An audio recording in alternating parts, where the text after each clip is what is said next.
Nanaimo. This is the Respect the Risk channel. Out here live, middle of Georgia Strait, British Columbia, Canada, in between Vancouver Island and the Sunshine Coast of British Columbia. We got quite an amazing day out here. You wouldn't think there was a high wind warning in effect, but there is. Granted, I think the high winds are supposed to come in about 36 hours. So they're not here yet. We got last conditions. It started out with a few knots, 5-6 knots from the east. Right when I left Gibsons and was at an anchorage just near Gibsons on the Sunshine Coast, and I'm crossing the channel. 20 miles to Newcastle Island, which is right across from Nanaimo. And for those of you that don't know, I'm on a Contest 38, which is 38-foot sailboat. I can kind of give you a little bird's eye view here of the boat. Just take a look where we are here. There's about 50 miles of ocean to my south, and about another 50 miles to the north. So it's a big piece of water and 20 miles wide right here. I was out here 2 days ago. It's gusting to 25. And it was 6-foot chop, and I don't mind telling you, it was quite intimidating. It's a whole different day today. This is a lot more relaxing. This is calm. I'm motoring. There's just a breath of wind, maybe a knot or two of wind. It looks like it gets even more glass, a little further out ahead there, but it's been 5 to 15 millimeters of rain every day since I've been on the boat for the last week, and this is the first time I've seen the sun, and I don't have my 2 hoods on, and it's warm for a change. But I'll just give you can eyeball just how beautiful this area is here in British Columbia, the Georgia Strait,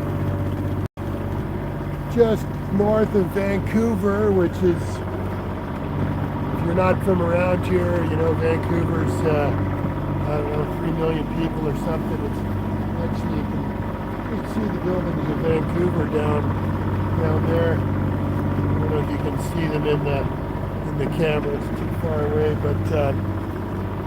but just north of here, I'm heading into the north end of the Gulf Islands. Still about 10 miles away. I'm about halfway across right now. It's the Gulf Islands on the Canadian side of the Canadian-US border, and the San Juan Islands on the south side. So I'm heading into Nanaimo, which is right at the northern boundary of the Gulf Islands in British Columbia here. It's probably it's the most popular cruising ground in Canada, actually, between the Gulf Islands and up on the inside, all the way to the northern tip of Vancouver Island. Is amazing cruising grounds with remote anchorages, and it's one of the few places in the world where you don't have cell signal everywhere. There, I have cell signal here because I'm direct line of sight to Vancouver, but you do need a Starlink connection if you want to stay in touch and you go too much further north from here. As I mentioned, I'm on a 38-foot sailboat. I'm under motor power right now. It's single-handed, and the water here, boy, it's probably 45 degrees at the tail end of winter. If you go over the side in the water here, you've got maybe 15 minutes while you're functional just to self-rescue yourself, and you'll probably be dead in an hour.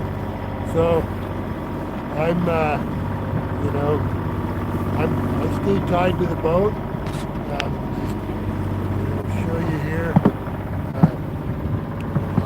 I'm tied in and tied to the boat, and if I go over the side, there's only me, So I've got these. Just show you here. Try not to drop the phone in the water here, but see there, I've got these nylon ladders that hang over the side of the boat, and those are essentially self-rescue ladders. If I do end up going over the side, I can get back in the boat, and I've got 3 per side. So if I go over near one of those ladders, I've got a way to get back in super fast. And what you may not have noticed is I'm actually wearing a climbing harness here that you can see. I've also got the flotation vest. The flotation vest is just for flotation. But if I go over the side and I'm being dragged by this sit harness here, and this is actually a piece of rock climbing equipment that, if I fall in it, it locks. So I'll just show you that quickly.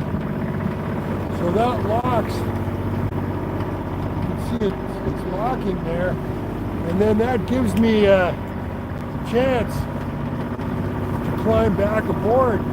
So I also carry this equipment, which is an ascender and another nylon ladder. And with that gree there, I can climb back into the boat if I go over the side when I'm by myself.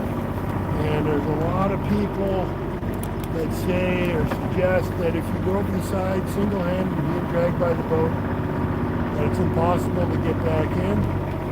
It's not impossible. It's just possible. And I've made some videos on that. You can check out my channel.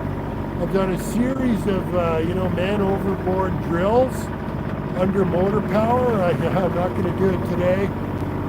If you do a man overboard drill, single-handed, you should have crew on board to mimic it in case you can't get back aboard. Because if you can't get back, the boat steers itself.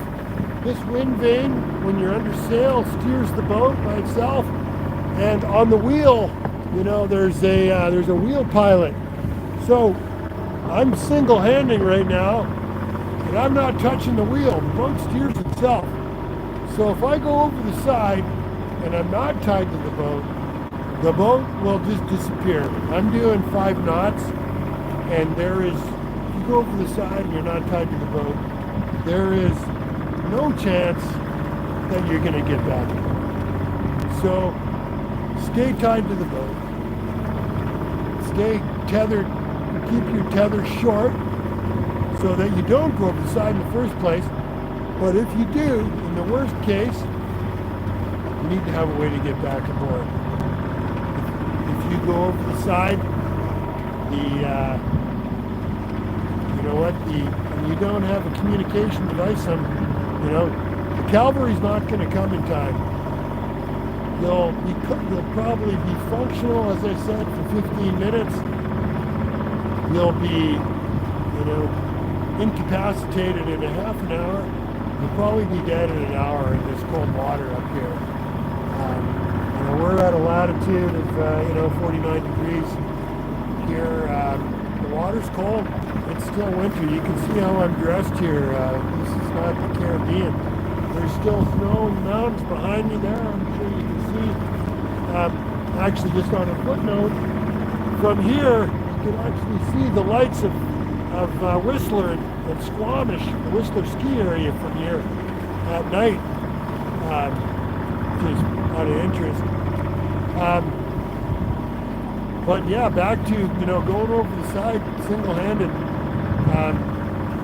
not tied to the boat. You'll be unconscious in an hour and dead too. So it's serious business. Flat water like this, you know what? I still stay tied to the boat. And just for those of you not familiar with single-handing, but you know what? There's a lot of people, and men found dead, floating in the water, with the fly undone. And basically, the reason is they were, urinating over the side. And you can see the boat is kind of rocking slightly, and sometimes more than others. So if you're taking a pee over the side, and the boat takes a lurch, there's a lurch. That can knock. If you lose your balance, you're in the water, and the boat's gone. So you need to stay. If you're going to urinate over the side, go down below, or clip to the boat. And I'll just show you, what I mean by that. It's not complicated, but give myself some slack on my own tether here, and I gotta be careful I don't lose the phone in the water. Don't have the phone tethered to the boat. So, you guys, let's move it back a bit.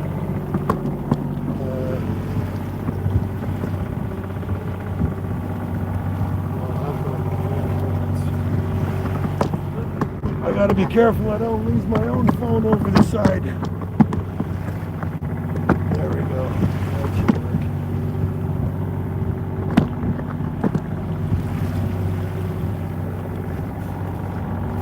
Okay, so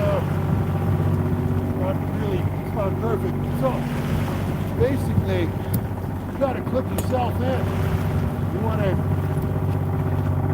urinate over the side of the boat. You gotta clip yourself in and give yourself, so that now I got 3 points of contact. I got the tether in tension here, and I'm braced with my legs, and I got one on the upper lifeline, and now you can do your thing. You can totally do your thing safely, without danger of going over the side. So this is just a simple, little tether arrangement. So, you know what? It seems like it's almost, it seems funny that really you're showing us how to go pee over the side. Well, pardon me, I gotta undo this. But it's a very real risk, and a lot of people have been killed because they didn't clip themselves to the boat, quite frankly, when they were urinating over the side. Like, it's startling. Like, it's probably more than 50 people that's happened to. So the risk is real, and so you wanna, again, it's almost, this is not a Monty Python skit, right? Like, you want to urinate over the side, you got to clip into the boat, and brace yourself so you got both your hands free. You can see the boat's rocking gently. All it takes is one little wave, you can flip over the side, and if you're not tied to the boat, you're going in, and it can be serious business. It can be injury. It can be death. So,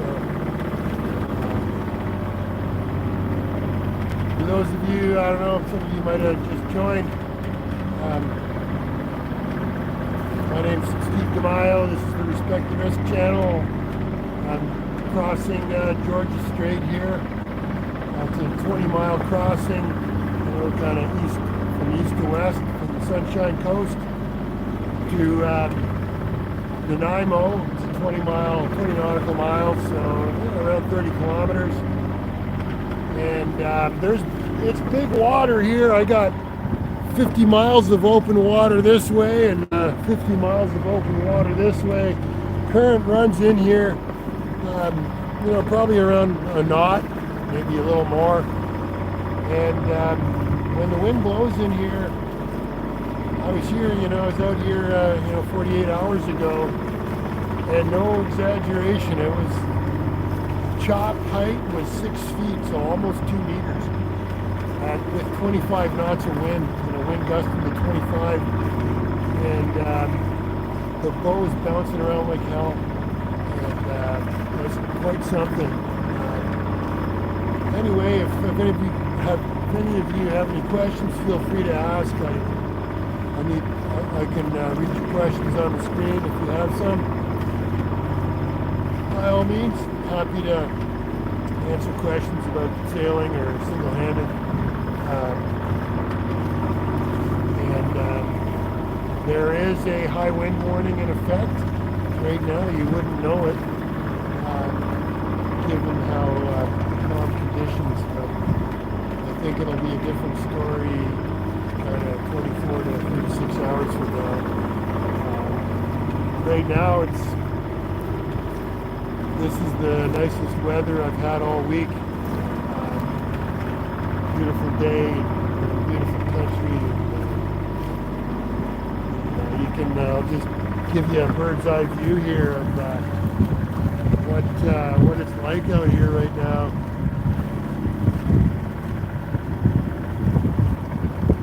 You can see there, that's one of the ferries heading to Vancouver Island off in the distance there. Not sure if you can see it.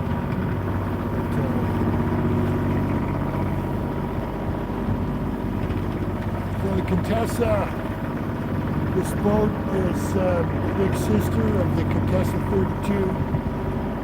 Contessa 32 got famous in the Fastnet race in 1979, I believe.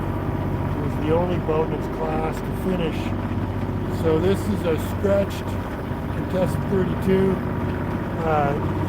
to 38 feet. All the other ratios are the same. It's got a 16,000 pound displacement with about just under 8,000 pounds in the keel. Very seaworthy boat. Its angle of vanishing stability is something like 154 degrees, so it's very stable.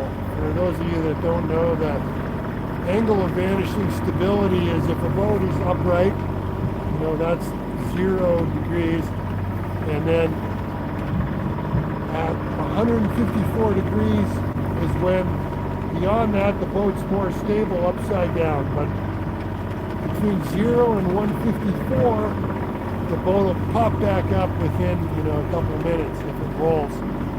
I mean, that's only in breaking seas where a boat will roll like that. One of the offshore racing rules is the minimum requirement is 120 degrees for offshore racing boats. So this boat beats the minimum by 34 degrees with 154 degrees angle of vanishing stability. It scores reasonably high on the comfort ratio. It's 11.6 beam. 1984 hull, fiberglass, and considered very seaworthy. It's also manufactured in Great Britain to Lloyd's of London spec, so it's an old boat, but it's a hell of a boat. And the bow anchor locker actually ends up acting as a crumple zone because the anchor locker's got a drain in it. So the front sort of 3 feet of the boat, if you do happen to run into a container, are independent. There's a baffle there going all the way to the bottom. If you get a hole in the front of the boat, the boat won't go down. Let's see, is that a question there? Let's see.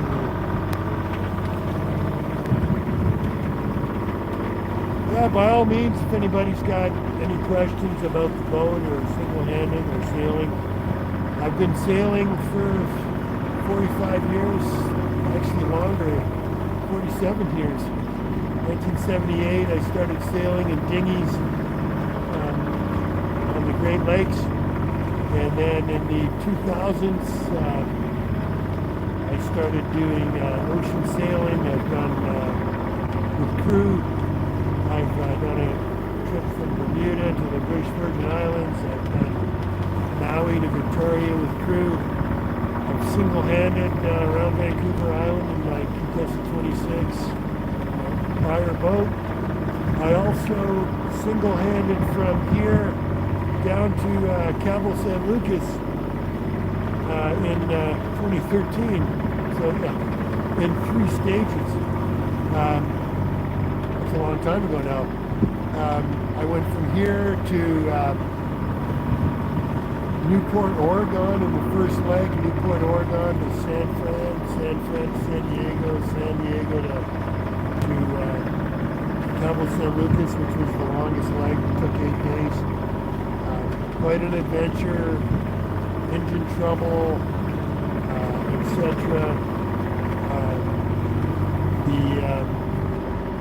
Actually, my first video on YouTube, I had taken some footage. It's pretty crappy and choppy, but from 2013, you can see that video. I did eventually publish it on my Contessa 26, the trip from San Diego down to Cabo. And and I don't mind telling you, every big single-handed trip I've ever done, I considered selling the boat afterwards. just being honest.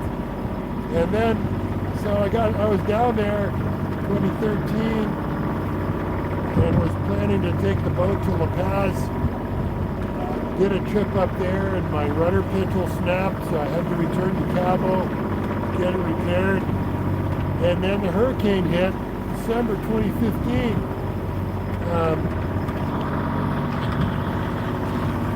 Wasn't sure if that was a question there. Let me see here. I'm new to this, so I apologize. I don't see any questions, but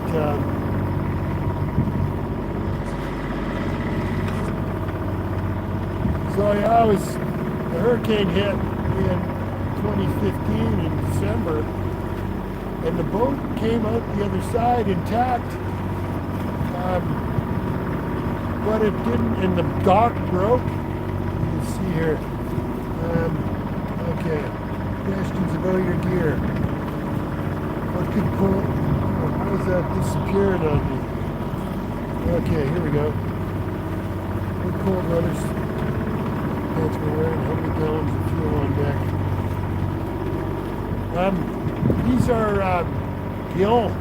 gill pants, and they're 3-dot.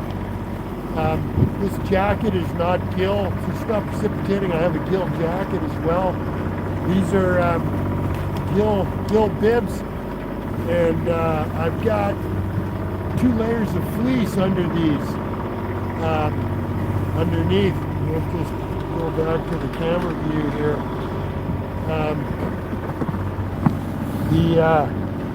Just show you here if I can.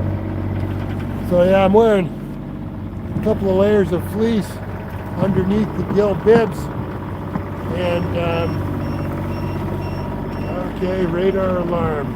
Let's just have a look here. Okay, that's the ferry behind me. I'd set a, just to show you here, I set the guard, lower that down a bit. So there's the ferries coming up behind me, and just to show you, go to the radar view. So I set the guard zone at 1 mile to alert me if there's a target within 1 mile. So that was the radar alarm going off because the ferry is coming up behind me, and there it is there. So gives you an idea of what 1 mile looks like.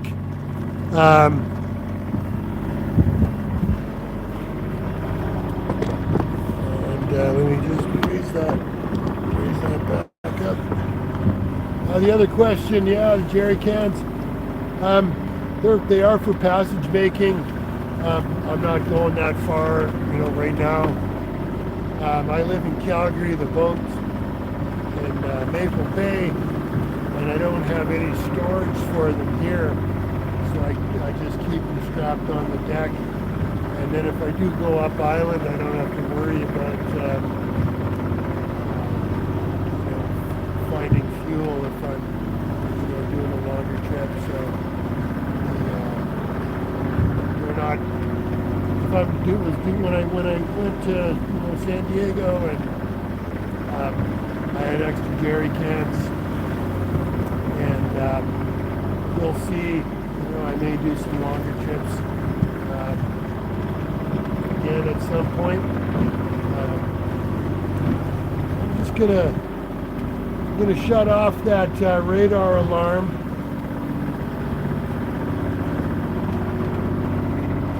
Okay, it doesn't let me shut it off.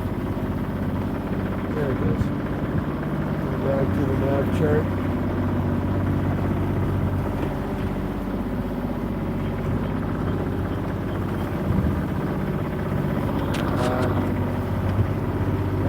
Thanks for the questions. Hopefully I've answered them.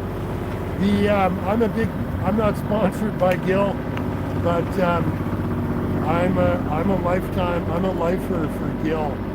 I had bought a set in 2009, loved them. They started leaking, and I called Gill thinking, they were a few years old.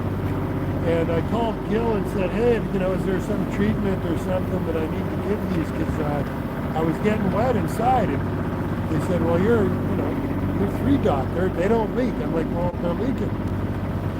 And he said, well, box them up and send them to us. We'll test them. I boxed them up, shipped them down. They sent me a brand new pair, free of charge, and paid for the shipping. So, okay, there's somebody. I mean, the Gill products are not cheap. They're good, but they also stand behind the product. So that really impressed me. So I'm a lifer. I'm a Gill lifer. And then sadly, I was telling you about the hurricane down in Cabo San Lucas. So the hurricane hit, dock broke. Boat survived, but there was lawlessness. The airport was closed, and banditos, for lack of a better term, basically broke into the boat and stole everything.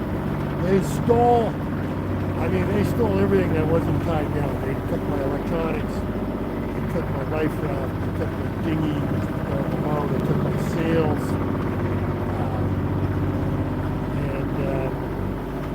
So it was terrible. The boat was not usable,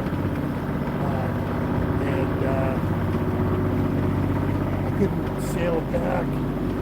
So I loaded it on a truck, had it trucked to San Diego, and I got it working. I replaced the chart plotter and a VHF radio, and then ultimately sold it. But my gill suit was stolen, so I had to purchase a new gill suit. Oh, and I didn't have insurance. At the time, that was my dad. I didn't have insurance for theft. So it was like $20,000 of stuff they stole in 2013 dollars, so probably $25,000 or $26,000 worth of stuff today. And it was a decision of, do I refit the boat or do I sell it and buy a new one? So I sold it in San Diego. If you're ever traveling to Mexico on your sailboat, they call it a temporary import permit, and you're not allowed to sell your boat down in Mexico. You agree to get the temporary import permit, you agree not to sell it. And so I stripped off, when I got it back to San Diego, I took as much as I could off the boat, including the hydrovane. The hydrovane, I think today off the shelf they're $6,000 or $7,000, and installed they're probably 10. So, and I love that thing. My joke was at the time when I bought it in 2009, when I first bought it from a Contessa, I said, this thing's going to be buried in my coffin with me. And if I go down at sea, it'll be with me. I suppose I shouldn't make jokes like that. I'm also superstitious. So maybe I shouldn't make jokes like that. But I had it taken off and put on this boat. And I love the thing. You can watch some of my videos where I'm using the hyprovane under sail, and it's a beautiful, beautiful thing. It's dead quiet, consumes no power. We got fish jumping here, so that's interesting.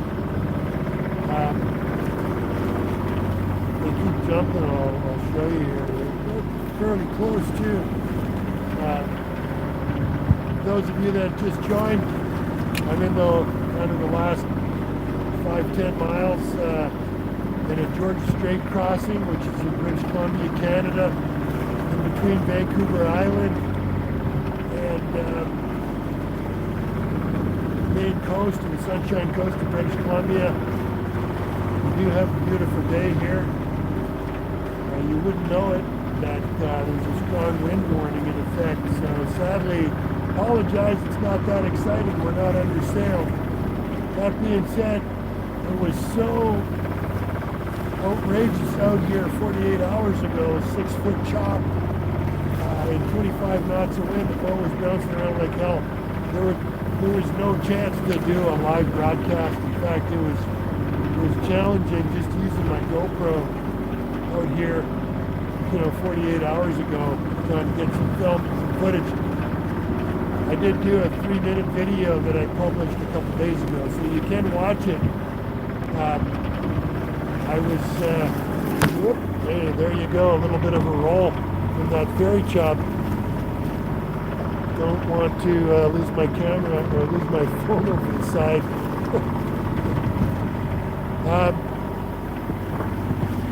Better just hold it in my hand. I got a little bit of chop here.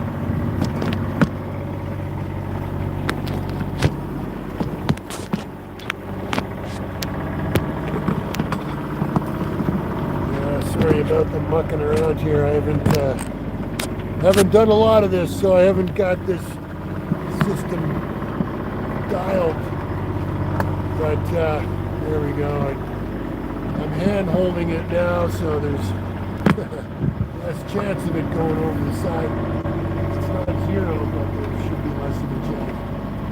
So it's you can see here, it's a spectacularly beautiful spot here. If anybody wants to know, we're at 49 degrees longitude and 120 latitude and 123 degrees 48 minutes. West, so in between Vancouver Island and mainland. We got a beautiful day here. I'll just show you here. It's crazy beautiful here. Those of you that just joined, And by all means, if anybody's got any questions on sailing, cold weather sailing, boating, single-handed, I've been sailing since 1978. Started sailing in dinghies, and then graduated to keelboats, ocean sailing in 2003. I've got about 10,000 ocean miles. And about half of those are single-handed. These days I tend to sail mostly single-handed. I am a certified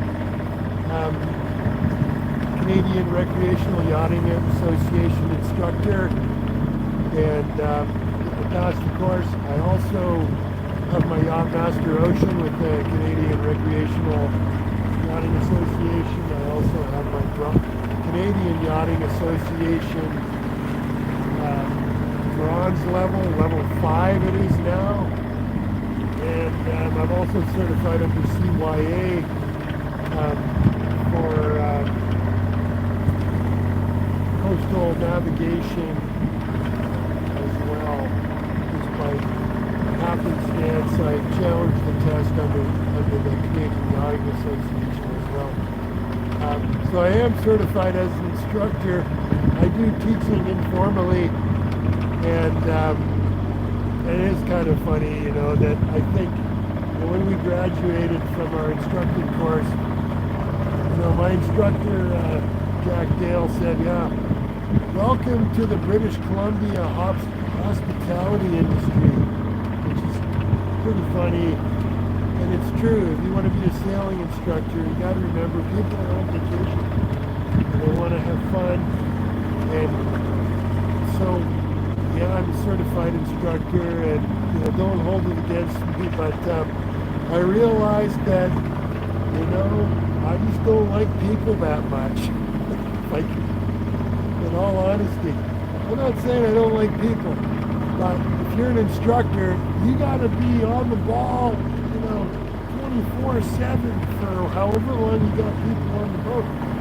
And you can't have a bad moment. You can't have a bad 5 minutes.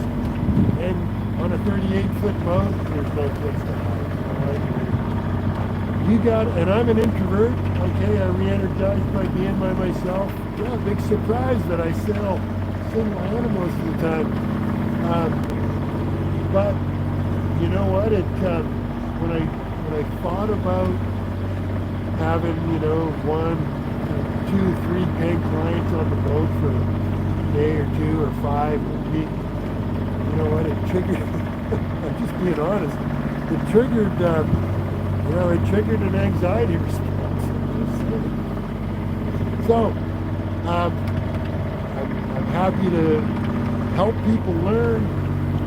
YouTube channel is kind of a way to, give back to the sailing community. And there's 3 or 4 degrees of separation here.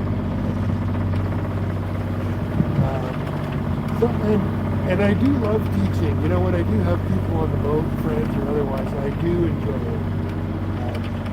It's just that it's nice when they go home at the end of the day. My kids learn to sail with me. I've taught a lot of people about dinghy sailing and ocean sailing as well. I do enjoy it. Notwithstanding that, I still haven't had any paying clients as a certified CRYA yachting instructor. Again, if anybody's got any questions, ask away. Happy to answer if I can. I'm new to this live stuff. Apologize, it's not more exciting, but it is a beautiful day out here. It's an incredible, meditation on the water here. Despite just motoring, it's all part of cruising. And when we're cruising on the inside, Gulf Islands, inside channel, Georgia Strait, further north, Desolation Sound, we end up doing more motoring than any of us would like to admit. So when you do get wind, it's nice. One of the challenges, is okay, you get a bit of wind, and it's sailable, but it might not be in the right direction.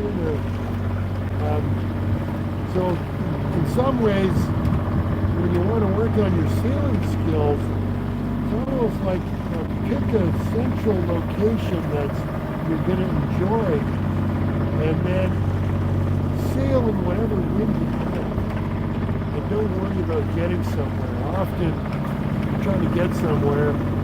Doing 50 miles is 10 hours at 5 miles an hour. So it's a big day, and you can't afford to sail at 3 knots. Right? You're sailable, but you're not going to get to where you're going, before the end of the day. And so it's a blessing and a curse. Some of you that just joined, I'm a few miles here from, let's see how much further I got to go. Yeah, I'm 5 miles from Nanaimo here, and I can just give you a bit of a view there. There's where I'm headed, and zooming in. Pardon me while I take care of the boat here. I gotta adjust the auto helm. Do have to take care of business, even though I'm kind of on the broadcast here. Another few degrees. So, for those of you who don't know too much about single-handed sailing, the boat, you can see I'm not hand steering. I rarely hand steer. I hand steer when I'm coming into a marina or an anchorage. Otherwise, you know what? The boat steers itself. You see the wheel is moving here.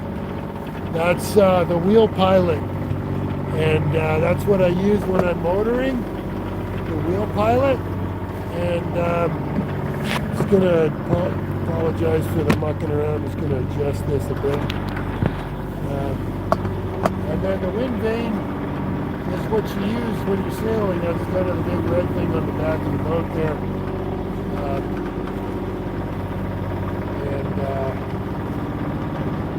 So, yeah, I don't have my hands on the wheel. The boat steers itself. I had a bit of a chat about that. That's a blessing and a curse too. That if the boat sails, steers itself, and you go over the side, you're in the cold water. You're going to be dead. You'll be dead in 2 hours, unconscious in an hour. You've got maybe 15 minutes to save yourself if you do go over the side. Talked a bit about that earlier. All means, single-handed, my channel's called Respect the Risk, so I'm really passionate about safety. You can see here, I got the life vest on. Okay, here's a question. Let me just see what that says. Where am I headed? I'm new to this too. Just happened to check and saw you started the live session.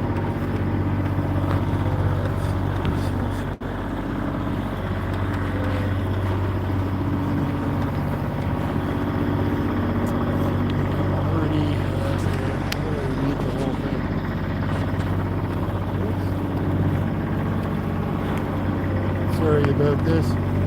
I think that already answered my question about the destination. Okay.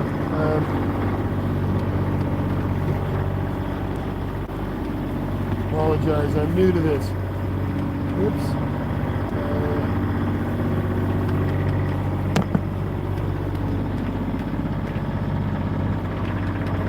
I'm trying to get that message back.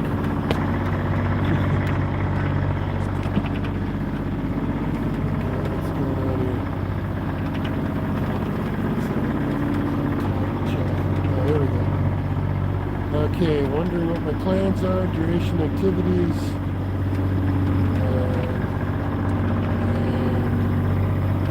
Okay, where am I headed? Okay, so I'm headed to, coming from Gibsons, which is on the Sunshine Coast. Little anchorage right across from Gibsons. I'm crossing Georgia Strait, headed straight west, back to Vancouver Island, headed towards Nanaimo. So it's a 20-mile crossing here, and I'll just give you kind of a viewpoint of where I am here. I'm motoring. It's glass today. Very different from 48 hours ago, where right here at this spot was 6-foot chop and 25 knots, and I was on under like a triple, quadruple reef dip, and the boat was bouncing around like hell, and I could sail in it. I could sail close haul, close reach. The lee helm was crazy. To stay close haul, I was hard over with the rudder and creating a pile of drag, slowing the boat down. I would have needed to have raised the main, I think, either of the third reef. And I think the third reef of the stay sail, maybe a reef stay sail, but for close haul with those conditions would have been better. Anyway, I'm digressing. I'm heading back to Mark Bay on Newcastle Island,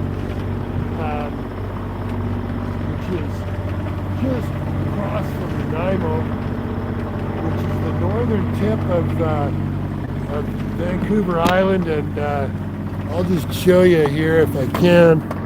I don't know if this is going to work very well. Let me, I'll show you on the chart if I can here. Let me just zoom out. So this is Nanaimo and Gabriola Island. I'm heading into here. I'll zoom out so you can see where I've come from. Yeah, that's a little bit much there. Zoom back in. Boat's bouncing around. So I'm coming from right across from Bowen Island here, which is right here. There's a little anchorage just across from Gibsons, and then I came across, and I'm heading back to Nanaimo, Newcastle Island, and there's yeah, you wouldn't know it. There's a wind warning in effect right now. You wouldn't know it with the glassy conditions. I think it's supposed to come in about 36 hours. So where am I headed? I'm headed back to Newcastle Island, to Mark Bay. There's some mooring balls there. I'll spend the night there.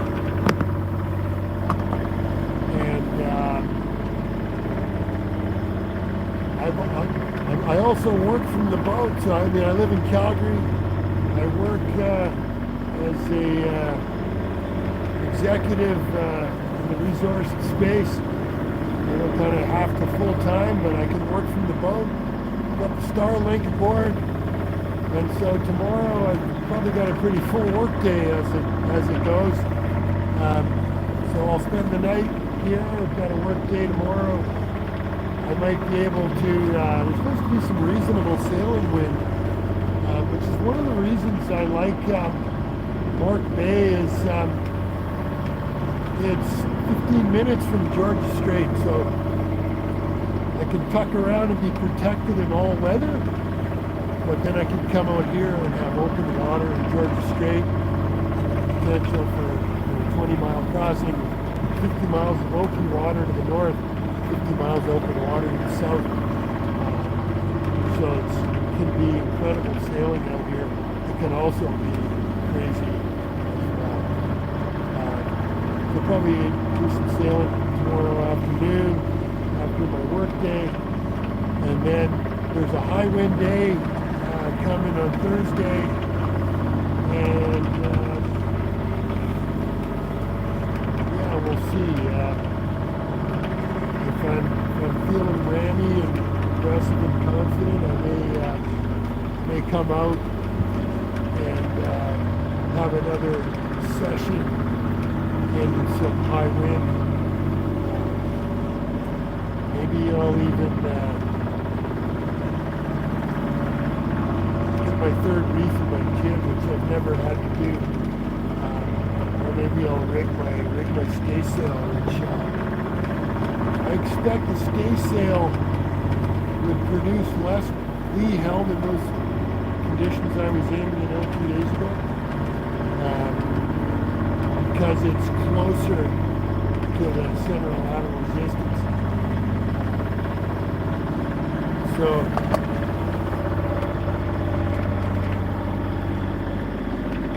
just double checking the rules here.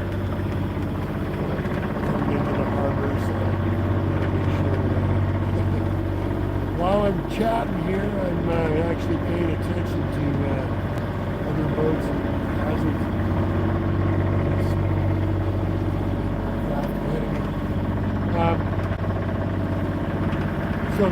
So Thursday, I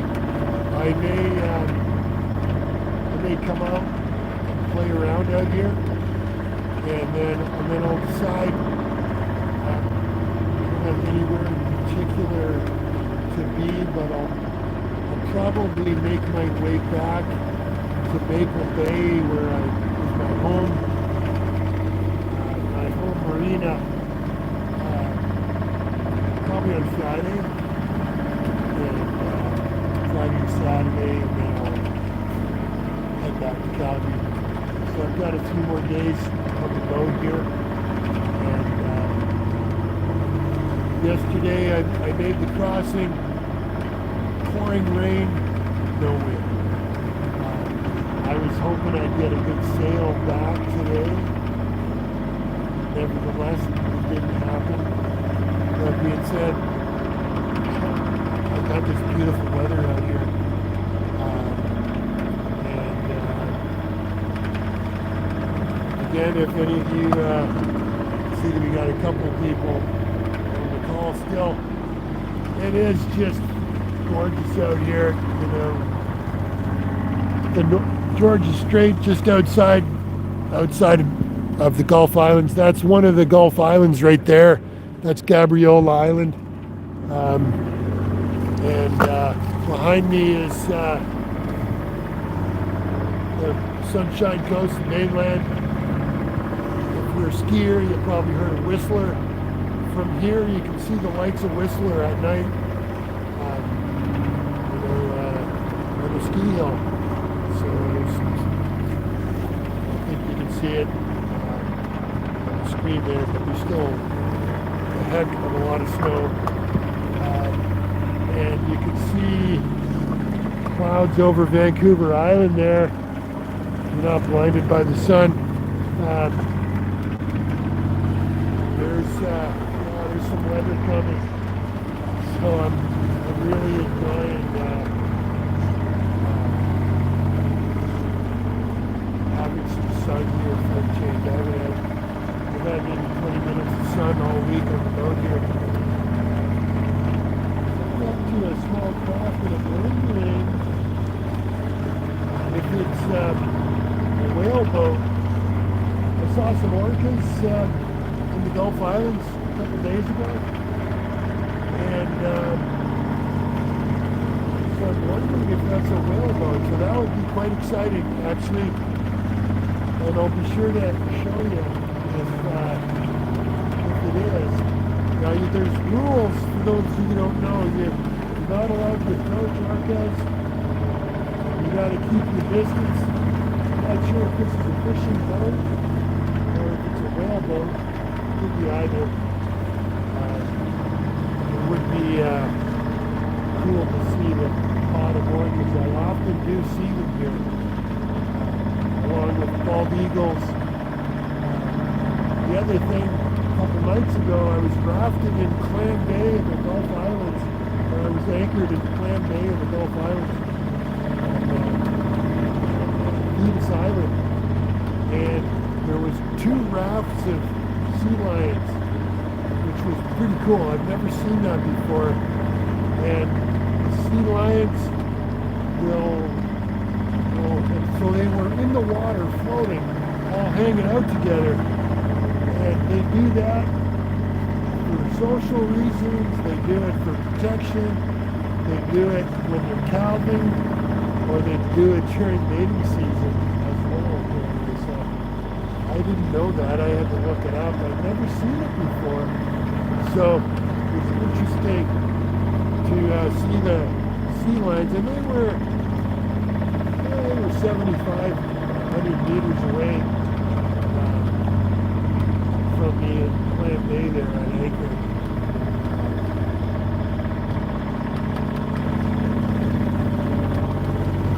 I'm pretty sure this is a fishing boat. I haven't seen any signs.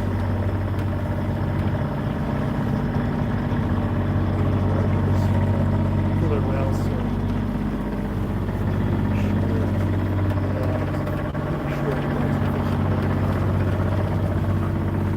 there, I don't know if you can see it. Not that interesting. So yeah, again, apologies, it's not that exciting out here. Last conditions in the 3rd or the 4th day of spring or something.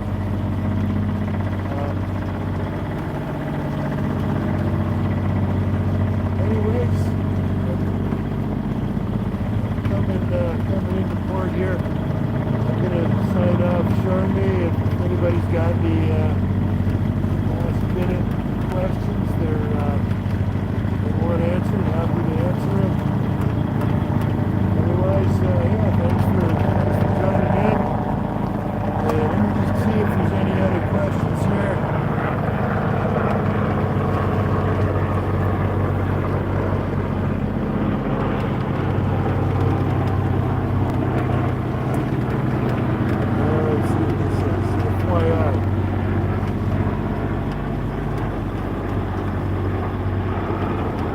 Okay, sorry, just reading this now. Hard to hear me. Okay. Okay, well that's good to know. Yeah, engine noise. Okay, well that's good. That's good for me to know for next time. And the leaning forward is better, but then you got to stare at my ugly mug more. Anyway, so yeah, if anybody's got any last questions here before I really have to pay attention coming into the busy port in Nanaimo, happy to answer them. Thanks for watching. And whatever it is you're doing out there, have fun, respect the risk, and I'll see you next time.